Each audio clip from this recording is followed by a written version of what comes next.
Hey everybody!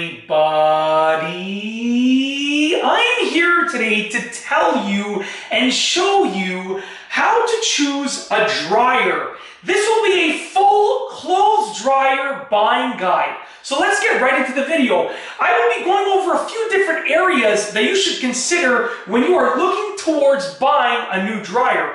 I myself have had 3 clothes dryers in my life so far, and I've helped friends and family members buy theirs as well due to the great deal of research that I've done with regards to what you should be looking for. So let's get right into the video. The first factor is what kind of dryer are you looking for? You basically have 2 options, electric or gas. Now, I myself have electric, and all of the dryers that I've had so far have been electric. Now, basically, the electric dryer only requires a 240 volt power source. As you can see right here, this bigger plug over here.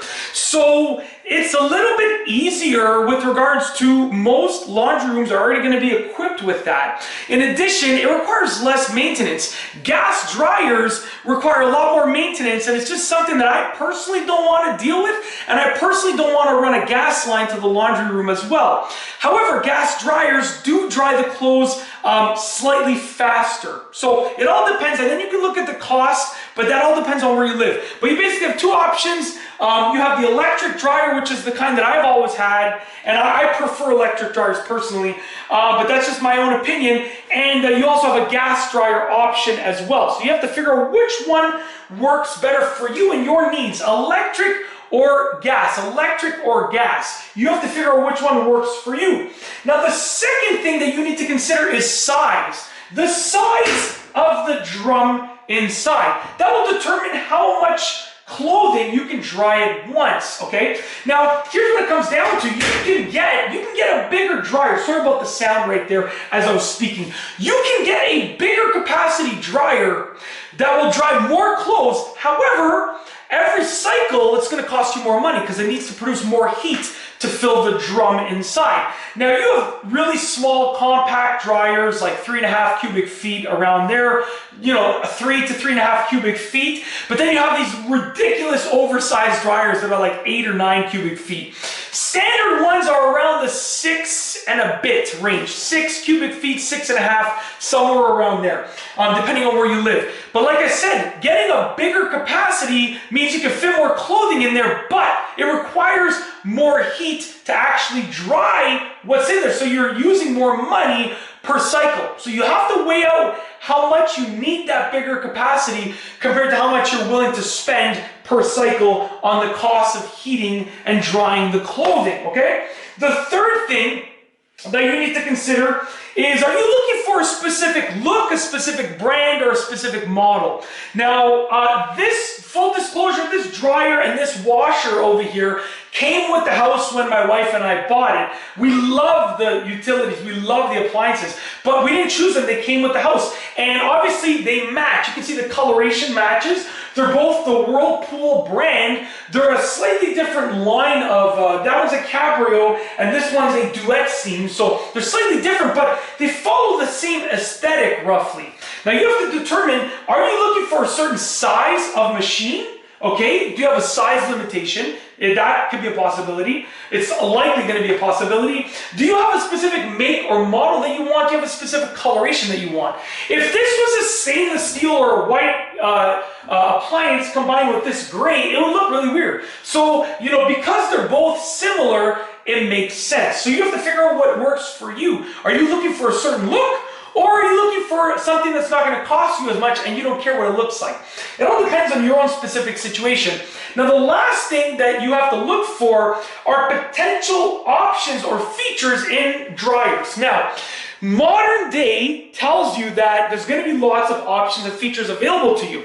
Back in the day, a dryer dried the clothes or it didn't. It worked or it didn't. That was it. Nowadays, you have lots of features to choose from. So the first one, and this is on most dryers, you're going to find this, is just a cycle signal. So on this one, you can choose that it sends off a signal when the dryer's done. And I use that every time so that I know that signal reminds me that there's something in the dryer that is dried, so I can go down as soon as I can and take it out and, you know, continue with doing my laundry and so forth. So cycle signal is a huge feature that you definitely need to consider. You might need it or you might not. The other one that I like is automatic detection. Now on this dryer right here, it actually has these automatic cycles. So it's kind of hard to see. We have less dry, normal dry, and more dry. So you can choose that it will automatically sense when the clothing has dried at a certain degree of dryness, and it will stop. Or you have a timed dry option, which most dryers are going to have a time dry option, but an automatic drying option is a good feature to have. I personally don't use it often. I just go with my time dry. But, you know, if you're going to use it, it takes the guessing work away. You choose how dry you want your clothing, and it automatically selects when to stop drying. Okay, so that's another feature. Another one that I had on my old dryer, not on this one, but on my old dryer, but I never really used, was the steam cleaning cycle, which is great for getting like little stains out of clothing using steam.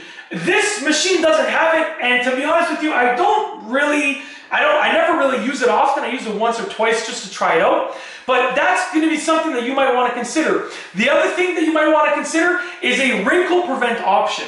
Now that is something that on my old dryer it had it. This one says wrinkle shield. I'm not sure. I've never used it because I just don't. It's not something I use. As you can tell, I don't wear a lot of dress clothing. I'm always dressed like this, pretty much t-shirt and jeans or sweater and jeans. But if you have something where you're going to dry it and you don't want it to wrinkle up, then you should look for a wrinkle shield or a wrinkle prevention option.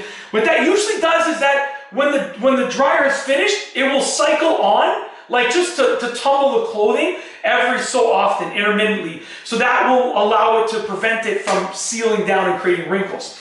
And last but not least, this is probably the most important thing that when my wife and I get a new machine, we're going to consider this, is a smart dryer, okay? Now for a smart dryer, essentially you're getting a whole bunch of features from the power of your smart device, like your phone. So you'll likely be able to turn it on and off and figure out what kind of drying you want, and then allow it to also notify you when it's done.